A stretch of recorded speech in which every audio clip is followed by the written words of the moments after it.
Hello and a very warm welcome back to the Potters Pundits. Now this week Stoke have got a double header of fixtures. Up first is Wednesday's game against QPR. Now this one is absolutely huge. We said with Robin a couple of weeks ago on the Leicester preview that the Blackburn and kind of QPR game were the ones that we need to focus on the most. Yes, we did get kind of torn apart by Leicester, but the games against the bottom end of the Championship teams, that's exactly where we need to pick up the points. And unfortunately, against Blackburn, we didn't do it. But a huge game, loads coming up on today's show. But first, let's digest Saturday's game against Blackburn.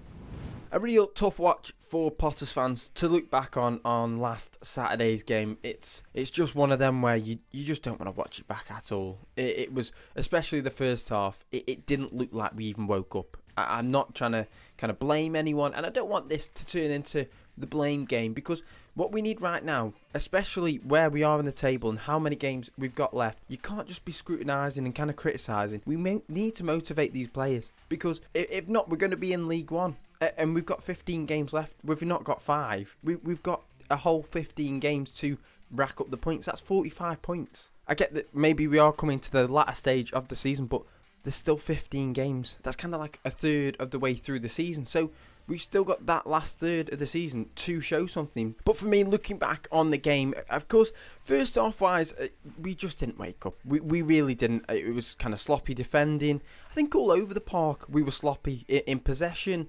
A lot of the time was that kind of final pass or the final ball that could get us into an attacking phase was too heavy, was under hit, was just poor. And I think all around we were just sloppy. I don't think you can say anything else about it. But I'm not going to go at a player or say, oh, it was his fault, because at the end of the day, there's 11 men on that pitch, and they all have their own bit to do. And I don't think any player can say, you know what, come on, you've let me down. I think they all have accepted what they did wrong, and they didn't wake up, did they? But it just means that QPR at home, it has to be so much more positive. Yes, I completely understand that we haven't had the best time at all. The past kind of couple of seasons, if not kind of 4 or 5, have been the exact same. It's just been nothing different. I mean, different managers, but apart from that, we've been hanging around the bottom instead of the top end of the Championship. But looking back at the Blackburn game, it was just really sloppy. It really was. First off, kind of a lot of sloppy passes.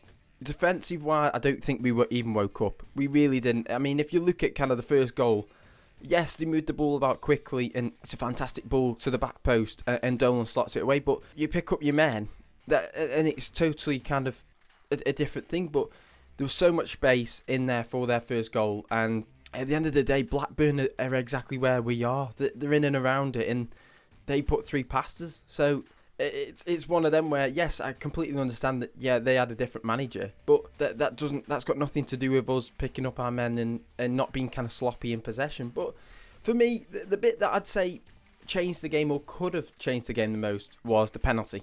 Now, I'm not going to come at Daniel Johnson or any of the players, because there's 11 men on the pitch. It's no just one individual, but I feel like the penalty really did change the game. We scored the penalty, it's 3-2. We came out the blocks in the second half, and we could have equalised or even gone to get 3 points, which, touchwood, might have happened. But I just feel like we came out the blocks second half, got that penalty which was deserved, and then you miss it, and all of a sudden, the game just petered away. And we had kind of however many, kind of 40 minutes left to get something. We missed a penalty, and it just kind of sucked the life out of us. Yeah, a really tough day, and one that I don't really want to look back on, if I'm being honest. Blackburn fans having a great time, even though maybe they didn't really play the prettiest of football, and especially in the second half, we had a few chances and we didn't take them. And then the final thing on the kind of Blackburn fixture was kind of the end, after the full-time whistle, kind of conversation between Berger and some of the Stoke fans in that away end. And you know what? I actually, I don't know if this sounds odd or not, but I'd actually applaud Berger, because he showed real leadership to actually show bravery and say, you know what, we weren't good enough, but come on, motivate us and get followers, because at the end of the day, them fans travelled up north, long way up north, just to kind of watch us have a bit of a drivel of a match. But Luke, Berger shows real leadership. I think he's one of the players on that pitch that you can't say hasn't given us 100%. But Luke, there's 11 men on that pitch, and I completely understand how sometimes it never feels like we have that team that are just playing for the badge every single week. But most of the championship might not feel that as well. But we have to get behind the team. QPR is an absolutely massive game on Wednesday. So let's head to my predictions for the lineup. So a 4-3-3 as per usual. We used it for majority of the season, and sometimes we reverted to maybe a 3 at the back when maybe we're kind of losing or something like that. But 4-3-3, it's kind of the tactical style we're going for. So in goal, I'm going to stick, of course, with Daniel Iverson. It's one of them where I think Pete Smith put it on the kind of Stoke-on-Trent live about it's such a tough place that he's come into. He's come in, and if you break down the goals against Blackburn, it's one of them where you go, did he really have a chance? I don't think you can blame him for any of them, because you look at the first goal, Dolan at the back post, there's nothing he could do there. Second goal, Smodix, where it's nodded over, and it's kind of two of the same, where it's practically an open goal because we've been opened up at the back. Then the third one is just, it's just a 1v1, and he's had all the time in the world, and he's slotted it away. But I don't feel like you can be harsh on him at all. It's really, really tough. I mean, he's just been thrown in the deep end. Of course, I mean, it won't look good on his stats that obviously he's conceded stuff, but I don't think you can be harsh or blame him for any of it. So him in net for QPR's game. Moving over to our fullbacks now, and obviously I said it last week about how we have a lot more players on offer who could play fullback or even in that defensive area.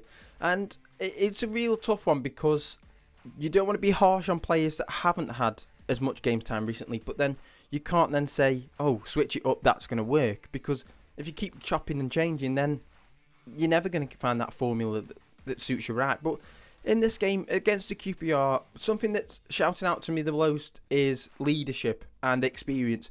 And Lyndon Gooch has all of that. We've seen it before. He's got bags of experience. He's been in the Championship ages, and he knows exactly how to, if the game's not going the right way, how we can change it, but then how we can then kind of handle the game if we've maybe got a 1-0 lead. How we can play out the game and make sure that it goes in our favour. I'm going to stick him on the left-hand side, left-back role. Now, you may think maybe it is a little bit harsh on Thompson because Schumacher kind of put him there. And yes, in the Sunderland and Leicester game, it was quite tough. I'm sure he'll be able to admit, with him not being kind of that full defensive play, of course, being that as versatile he is and coming into the defence, maybe there's times where he left a bit of gap, but he's been absolutely solid before them games. He really was, and he brought into the side that you see in some of the Premier League teams where, like Zinchenko, who comes into the centre to offer us a different dimension in the middle, and then offers like a fourth player when we're not over his side of the play. But yeah, I just think maybe he might bring Thompson in because, and I wouldn't have any arguments with it, but I'm going to put Gooch there, and over on the right-hand side, I'm going to go for Junior Shamadou. For me, I thought he had a bit of an iffy game. I don't think you can say he was bad, but then I don't think you say he was amazing. I think, of course, coming back from the African Cup of Nations and through an illness, it's one of them where it's his first time having 90 minutes in the tank, so it was always going to be quite different and difficult. But I thought there was good and bad things. Sometimes I thought he was a little bit sloppy in possession, but at the end of the day, he's a young lad. He's a young lad, still learning. Come up from kind of Colchester. It's a different league, and for me, I really do. I like him. I think he's got so much potential. And of course, in a kind of experienced back line, can then provide us with kind of a different outlet at the back. Moving over to our two centre-backs, and this one's the one that's a really tough one, because I said last week how, in a way, it's between three centre-backs. It's between Ben Wilmot, Michael Rose and Luke McNally. And I don't know if this was just me, but I felt like there wasn't as much connection between McNally and Wilmot. Of course, they haven't played loads of games together. In all fairness, Wilmot kind of coming in to the team for the past month. For me, I feel like, yes, I might have banged on about experience, and I feel like that's what we need. I feel like Michael Rose, a bit older than McNally, brings that experience for the Championship and maybe a better partnership for Wilmot, which we'll need on Wednesday with the home crowd. Just bring in that experience, and I feel like it might be harsh on McNally, who is a fantastic player, but maybe hasn't shown his kind of potential that he brought when he was at Coventry. But against Blackburn, it just felt like I struggled to see a bit of a partnership there. I think that third goal where Dolan had that kind of open space and we lost a flick on, both McNally and Wilmot get sucked in to the Sam Gallagher presence, and stuff like that is it that we haven't really formed that partnership of, right, you take him, and I feel like we were quite sloppy. But for me, I'm going to go for Michael Rose and Ben Wilmot as our two centre-backs. Then moving over to our midfield three. For me, in this game, of course you say about experience, but also a bit of structure, a bit of like a base for our team, where you maybe it isn't as attacking, but it does provide that kind of attacking outlet when it works well. And they came on the second half, and I felt like I saw kind of impact that we should bring to the table on Wednesday. So I'm going to go for Berger in the middle with Kundal and Baker just sitting in front. I mean, Baker hasn't had as much game time as kind of what surprised me really, because I mean, he scored that wonder goal against Rotherham, and it is a fantastic play. We've seen it a couple of seasons ago, but for me, I feel like in this team, in a game like this that's at home, where we need the 3 points, having that more, not as attacking, but not as a defensive, it's quite a structured team that maybe you haven't got a really, really attacking player, but 3 players that are fantastic on their day, that can move the ball, and if we can play quick football against a team that, at the end of the day, they've been conceding goals as well. If we can do that and threaten them, I feel like it's the perfect option. Now moving on to our forward three. Now it's one of them where you go, do we kind of chop and change again, where it's a new front three, or there's new wingers in the team that haven't had as much game time, see what they can do, or do you stick with kind of your main three or main two that, you know what, with a bit of game time can start to have a bit more consistency? It's such a tough one for Schumacher because he's got so many players at his disposal that are in that kind of attacking phase. Who do you go for? But for me, after getting his goal against Blackburn, and I'm thinking, well, at the end of the day, we haven't had a striker that scored kind of in a game since the Watford one, which was end of the year. So for me, I feel like Niall Ennis, he got his goal against Blackburn, took it well. I mean, of course, he didn't really get as many chances as he would have liked, that he could have maybe threatened the Blackburn back line. But look, it's one of them where if you're not getting your kind of options or chances, it's like feeding off scraps. So you can't be harsh on him, but he took his goal well.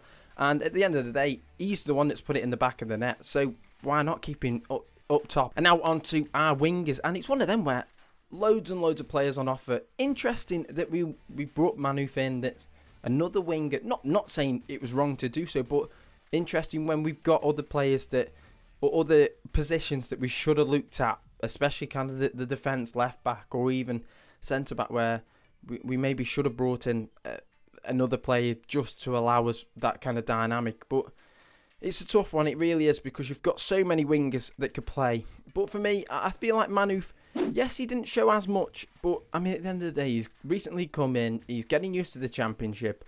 I mean, he looked like you saw a few bits of potential, and in front of his kind of home debut crowd, they'll look to kind of get behind him and be like, oh, if first 5 minutes he can show a bit of flair or take a man on, which is what he does, we'll get right behind him. So I feel like it makes sense for him to be on the right.